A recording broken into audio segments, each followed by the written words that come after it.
मैं तुम्हें इस संसार को समाप्त नहीं करने दूंगा।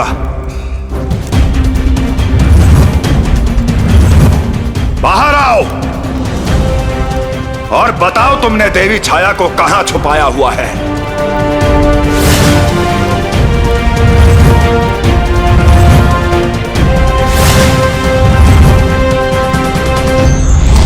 कली महाराज के द्वार पर स्वयं धरती के रक्षक हनुमान।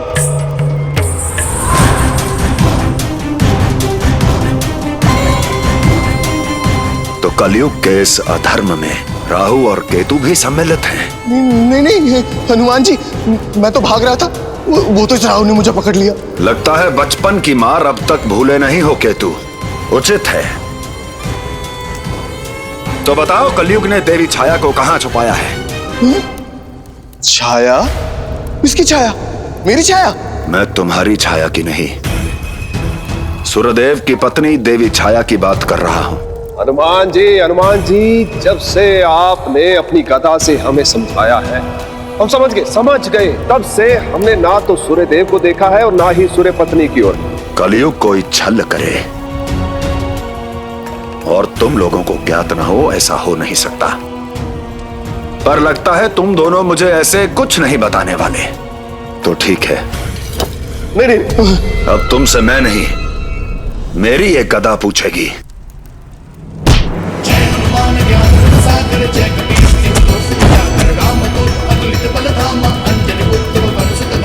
अब बोलोगे या और सत्कार करूं तुम दोनों का? राम भक्त हनुमान, जिस विषय के बारे में उन्हें कुछ ज्ञात ही नहीं, वो भला तुम्हें कैसे बताएंगे? कलयुग, तुम देख ही चुके हो प्रभु श्री राम की भक्ति की शक्ति, और तुम ये भी जानते हो कि तुम समय से पूर्व इस संसार में नहीं आ सकते। तो बंद करो ये छल और बताओ कहां छुपाया है तुमने देवी छाया को? हनुमान, तुम्हारा अपने प्रभु श्री राम पर से विश्वास उठ गया है क्या, जो अपने इस संसार को बचाने के लिए मुझसे सहायता मांग रहे हो? कलयुग, तुम चाहे जितने षड्यंत्र रच लो, किंतु मैं विधि के विधान को खंडित नहीं होने दूंगा। मैं देवी छाया को अवश्य ढूंढ कर ही रहूंगा। तो शीघ्रता करो हनुमान, कहीं ऐसा ना हो तुम छाया को ढूंढते रह जाओ और सूर्यदेव अपने ताप से इस पूरे संसार को जलाकर भस्म कर दे।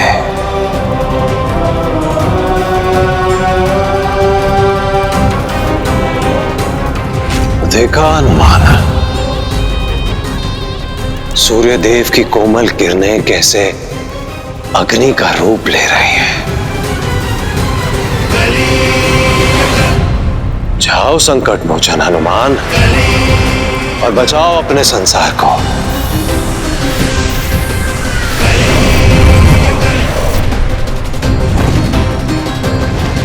मुझे रोकने के बारे में बाद में सोचना।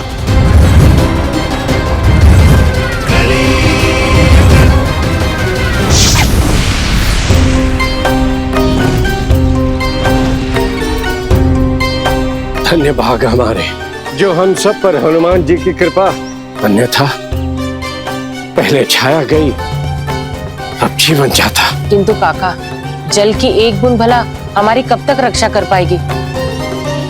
हमें ना बड़ी चिंता हो रही है। मरी, ये केवल जल की एक बूंद नहीं है, ये हनुमान जी का रक्षा कवच है।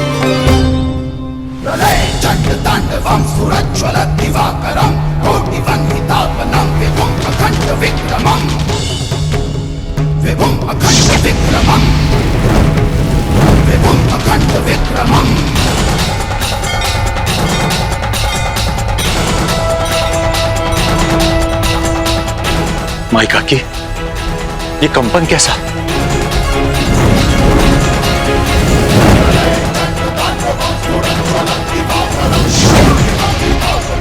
संकट मोचन जब हमारे साथ है तो संकट से क्या डरना हरिदास।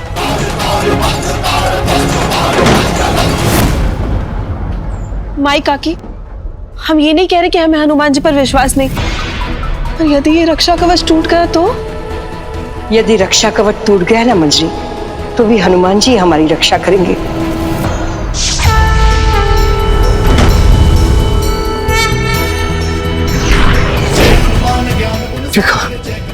देखो हनुमान जी आ गए। पवन पुत्र हनुमान की जय, संकट मोचन हनुमान की जय।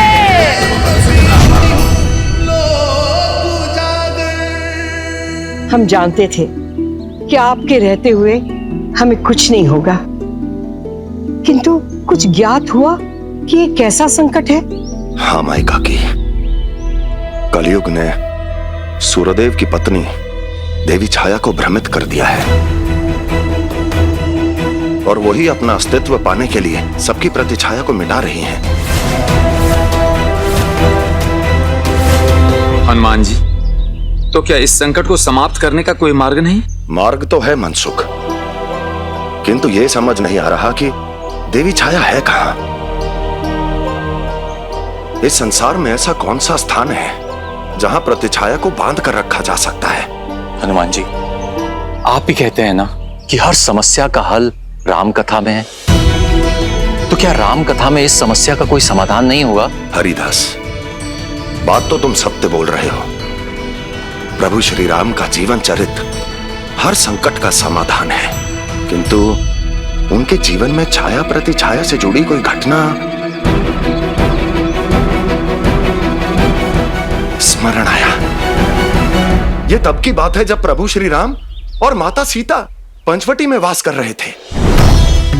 प्रभु राम जानते थे कि आने वाले समय में माता सीता का हरण होने वाला है, इसलिए उन्होंने माता सीता को एक कंदरा में सुरक्षित कर दिया और उनके स्थान पर उनकी छाया को अपने साथ चलने का निवेदन किया। प्रभु श्री राम ने स्वयं मुझे बताया था कि केवल एक वही कंदरा है जहां पर प्रतिछाया को शरीर से अलग किया जा सकता है।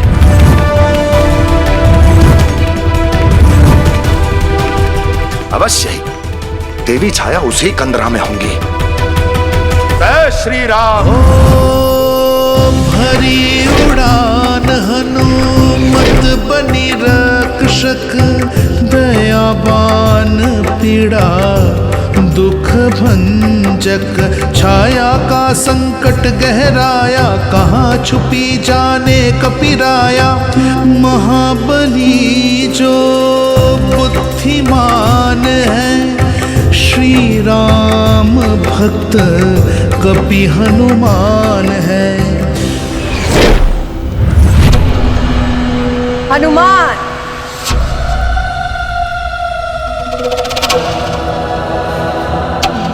संकट मोचन नाम तिहारो। आज संसार को संकट से बचाने के लिए उस छाया के पास आए हैं जिसका इस संसार में कोई अस्तित्व ही नहीं। देवी छाया, यदि आपको ऐसा लगता है कि आपके साथ कोई अधर्म हुआ है या कोई अन्याय हुआ है, तो मैं आपको न्याय दिलाऊंगा माता।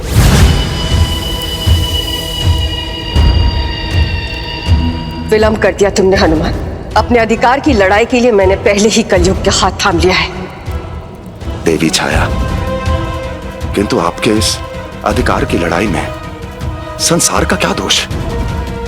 आप पूरे संसार को संकट में क्यों डाल रही हैं? यदि आज संसार में संकट ना आया होता तो तुम यहां आते? यदि अपना अस्तित्व पाने के लिए मुझे पूरे संसार का अस्तित्व मिटाना पड़े तो मैं पीछे नहीं हटूंगी हनुमान।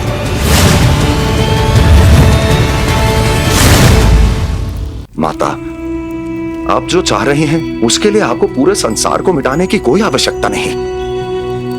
आप मुझे कहिए, मैं आपकी पूरी सहायता करूंगा उसे धर्म पूर्वक पाने में। माता, जो स्थान इस संसार में देवी लक्ष्मी का, पार्वती का और सरस्वती का है, मुझे भी वही स्थान चाहिए।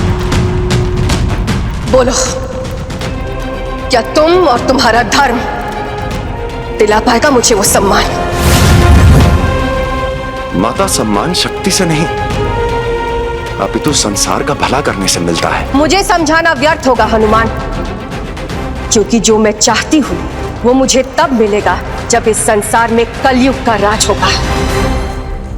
और कलयुग राज लाने के लिए यदि मुझे इस संसार को भी मिटाना पड़े तो मैं पीछे नहीं हटूंगी।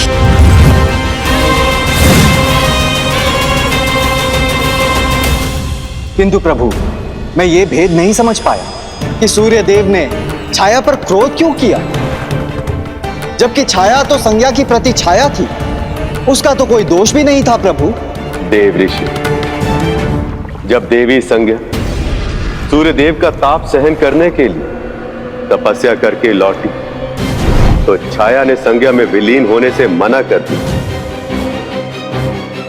सूर्यदेव के बहुत समझाने पर भी जब छाया नहीं मानी तो सूर्यदेव ने छाया को सदा के लिए अंधकूप कंदरा में बंद कर दिया, जहां सूर्य का प्रकाश तक नहीं पहुंचता था। और अंधकूप में प्रतिशोध की अग्नि में जलते जलते संज्ञा के समान ही दिव्य दिखने वाली छाया मनुष्यों की परछाई की भांति कांतिहीन हो गई। मैं समझ गया प्रभु कि कलयुग ने उसे वहां से मुक्त कर दिया और अब उसकी प्रतिशोध की भावना का लाभ उठाना चाहता है। इसका अर्थ ये है कि अब ये समस्या हनुमान जी के काले हनुमान का रूप धारण करने के बाद ही समाप्त होगी।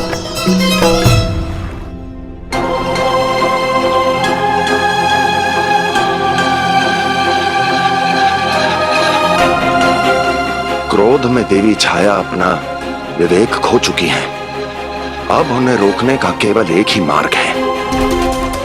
मुझे देवी छाया और देवी संज्ञा को वैसे ही एक करना होगा जैसे अग्नि परीक्षा के समय प्रभु श्री राम ने माता सीता की प्रतिछाया को उनमें समाहित कर दिया था।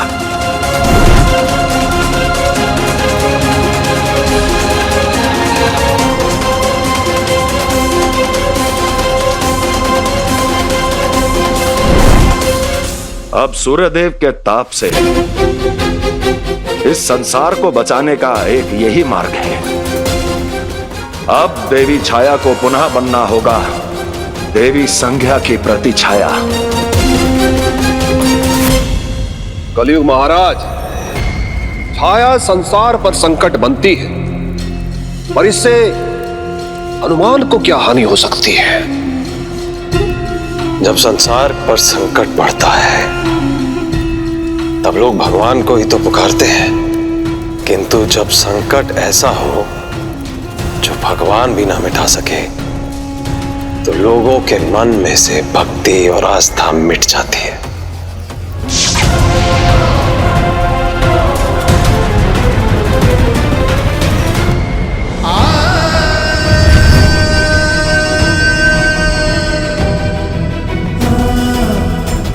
कैसी विडंबना है हनुमान, जिस धरती को मैं अपनी ऊर्जा से जीवन देता था, आज उसी धर्म और पुण्य भूमि को अपनी ही अग्नि से जलाकर भस्म करने वाला हूं। नहीं गुरुदेव, अब ऐसा नहीं होगा। मैंने इस संकट का हल ढूंढ लिया है गुरुदेव। नहीं हनुमान, इस संकट का कोई हल नहीं है। मैं छाया को जानता हूं और छाया अपने निर्णय से कभी पीछे नहीं हटेगी। गुरुदेव, देवी छाया तो हमारी बात नहीं मानेंगी, किंतु देवी संज्ञा तो मानेंगी। अर्थात ये गुरुदेव, देवी छाया देवी संज्ञा की ही प्रतिछाया है। तो यदि हम देवी छाया को देवी संज्ञा में पुनः समाहित कर दें तो उन्हें अपना अस्तित्व भी मिल जाएगा और हम उन्हें ये अधर्म करने से रोक भी सकते हैं। नहीं हनुमान, अब देवी छाया का देवी संज्ञा से मिलन कभी नहीं होगा। किंतु ऐसे क्यों गुरुदेव? यदि देवी संज्ञा अपनी प्रतिछाया को स्वयं से अलग कर सकती हैं, तो वो अपनी छाया को पुनः स्वीकार क्यों नहीं कर सकती? क्योंकि देवी संज्ञा इस संसार में नहीं रही, उनका जीवन समाप्त हो चुका है।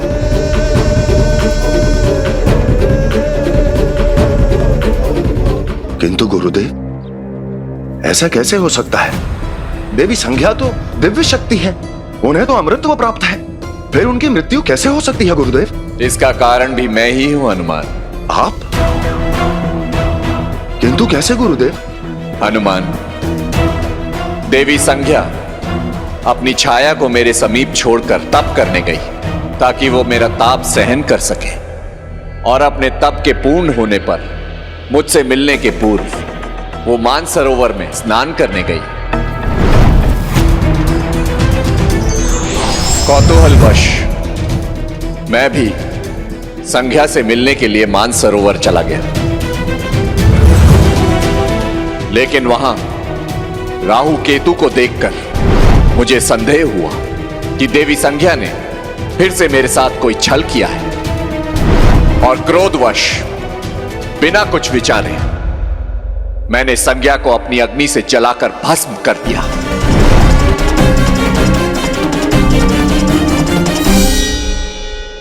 चलो चलो चलो, सब लोग सहायता करो बच्चों की ये कुटिया बनाने में। नंदीग्राम वासियों, तुम्हें तुम्हारे दुखों से मुक्त कराने आ गए हैं राहु और केतु।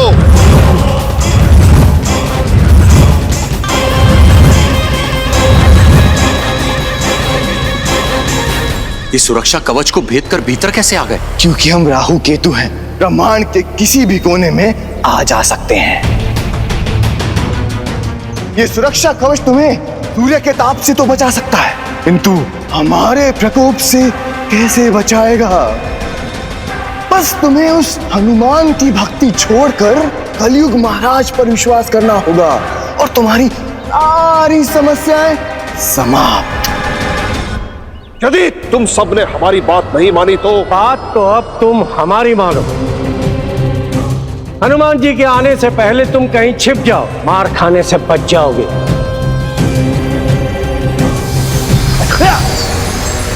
प्रधान जी,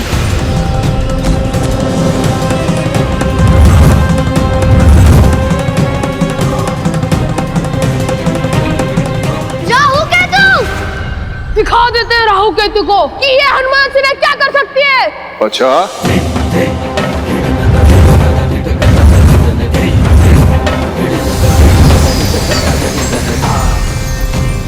हनुमान सेना बंद गई। देखा तुम लोगों ने कि राहु केतु क्या कर सकते हैं। हम तुम सबका आहित करने नहीं आए हैं, तुम्हें समझाने आए हैं। राम राज्य बीता हुआ कल है, इसलिए अपने उस हनुमान की भक्ति छोड़ो और कलयुग महाराज की शरण में आ जा। जीवन तुम्हारा, निर्णय तुम्हारा।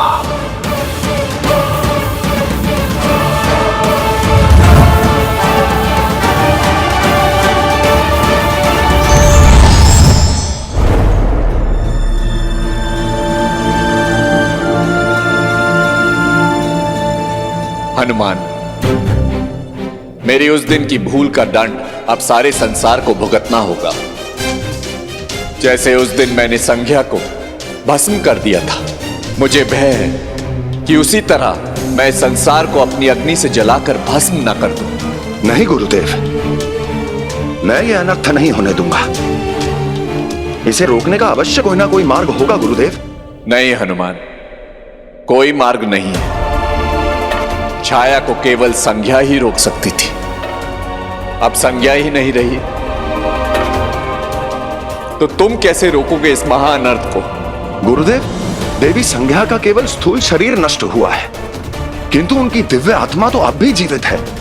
गुरुदेव, इस संकट को टालने के लिए मुझे केवल यह ज्ञात करना होगा कि देवी संज्ञा की दिव्य आत्मा कहां है।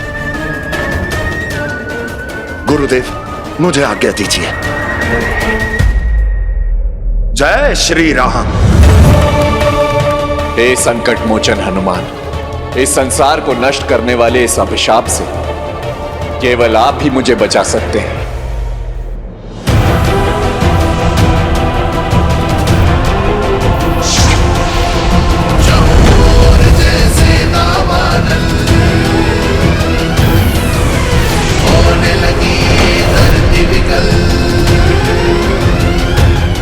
इस महाविनाश को शीघ्र अतिशीघ्र रोकना होगा। जय श्री राम। संधान कर, कपिठान कर, करे काज राम के नाम पर। श्री राम जय हनुमान जय, श्री राम जय हनुमान जय।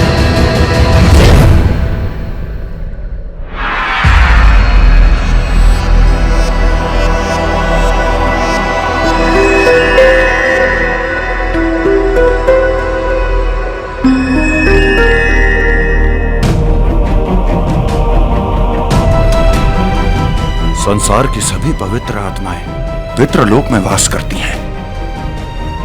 देवी संज्ञा की दिव्य आत्मा भी अवश्य यही होगी।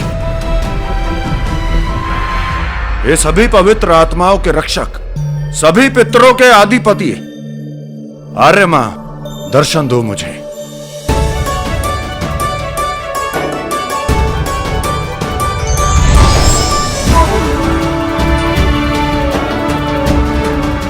संकट मोचन हनुमान आज पितृलोक में, आज्ञा कीजिए प्रभु, मैं आपके लिए क्या कर सकता हूं? अरे मां, देवी छाया के कारण सारा संसार संकट में है। अब उन्हें केवल देवी संज्ञा की दिव्य आत्मा ही रोक सकती है। इसलिए मैं देवी संज्ञा की दिव्य आत्मा को लेने आया हूं। क्षमा करें पवन पुत्र, किंतु देवी संज्ञा की दिव्य आत्मा अब पितृलोक में नहीं है।